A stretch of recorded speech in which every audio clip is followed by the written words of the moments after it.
வருகின்ற 23ஆம் தேதி திருச்சியில் நடைபெறவுள்ள தேசிய கல்விக் கொள்கை ஆதரவாக முன்மொழி திட்டத்தை ஆதரித்து மாபெரும் பொதுக்கூட்டம் தொடர்பான ஆலோசனைக் கூட்டம் மயிலாடுதுறையில் நடைபெற்றது.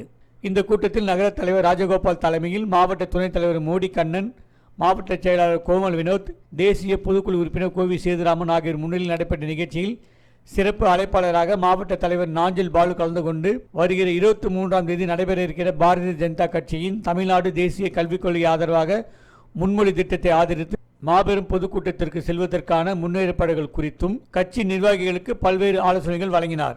இந்நிகழ்ச்சியில் நகர பொதுச் செயலாளர் மணிமேகலை, நகர துணைத் தலைவர் செல்வகுமார், பாஜக பொறுப்பாளர்கள், மகளிர் அணியை சார்ந்தவர்கள் கலந்து கொண்டனர். அதனைத் தொடர்ந்து பாஜக சார்பில் சமக்கல்வி எங்கள் உரிமை திட்டத்தில் தேசிய கல்விக் கொள்கை ஆதரவாக 30,000 நபர்கள் கையெழுத்து இயக்கம் தொடங்கியுள்ளது. இதுவரை 10,000க்கும் மேற்பட்ட நபர்கள் கையெழுத்து இயக்கத்தில் இணைந்துள்ளதாக பாஜக சார்பில் தெரிவிக்கப்பட்டுள்ளது. செய்திகளை உடனுக்குடன் தெரிந்து கொள்ள லைக் பண்ணுங்க, ஷேர் பண்ணுங்க, சப்ஸ்கிரைப் பண்ணுங்க, மறக்காம கமெண்ட் பண்ணுங்க.